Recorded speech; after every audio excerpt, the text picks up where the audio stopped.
बहुत सुंदर है बिटिया विवाह गीत बा। आप लोग जरूर सुने, कमेंट करके बताइए कैसा लगा।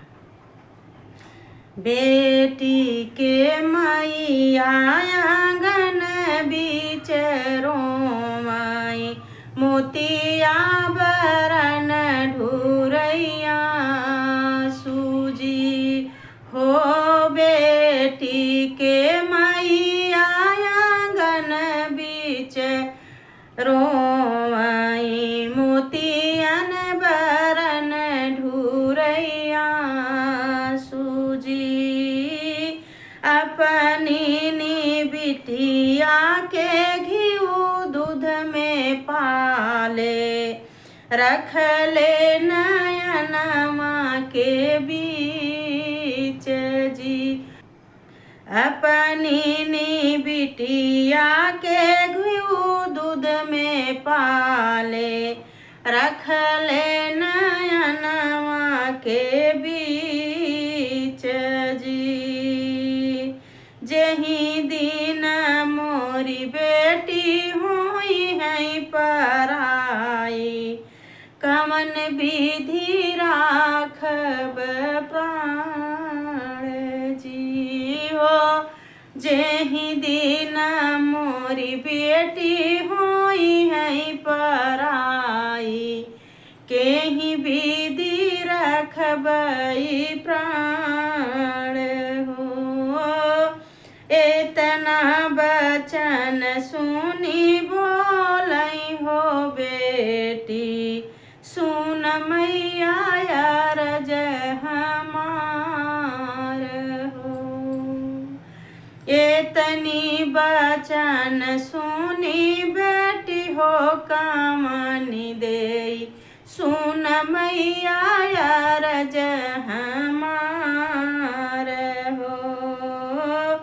के मोरी मैया हो आई है जाई है, के लई है सुधिया हमार हो। के मोरी मैया हो आई है जाई है, के लई है सुधिया हमार जी।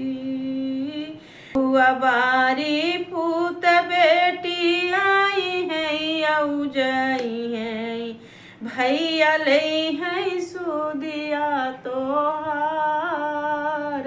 जी हो।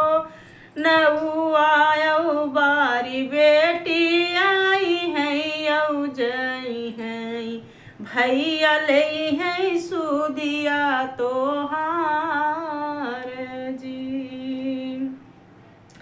राम रसोइया बैठी भाभी सोहागिनी, सुन ननद अरज हमार जी हो। राम रसोइया बैठी भाभी सोहागिनी, सुन ननदी अरज हमार जी। के मोरी भाभी हो आई है औ जाई है, के लई है सुधिया हमार जी हो।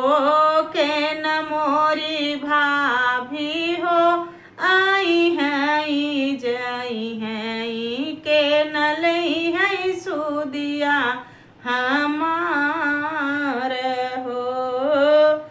ना भेजबई नदी हो नौआ से बरिया, ना भेजबई भैया तोहार हो। ना भेजबई मोरी ननदी नौआ से बरिया, ना भेजबई बीरना तोहार जी हो। रोवत की बेटी हो मैया से अरज करई, अम्मा भाभी जदी हली जवाब जी। रोई रोवत की बेटी हो मैया से अरज करई सुन मैया अरज हमारे जी। रोवत की बेटी अपने मैया से अरज करई अम्मा भाभी दिहली जवाब जीनी बेटी रोवऊ हो जीनी बेटी सुसकऊ जानी करवा मनवा उदास हो जीनी बेटी रोवाऊ आंसू जिन गिरावाऊ जीनी बेटी कर तू मनवा उदास हो। हम भेजबई बेटी हो नौआ से बरिया संगवा में बाबा के संगवा में बाबा जी तोहार हो। हम भेजबई बेटी हो नौआ से बरिया सथमा में बाबा जी तोहार हो। बहुत दर्द भरा गीत बा, आप लोग जरूर सुने, कमेंट बताइए कैसन लगा।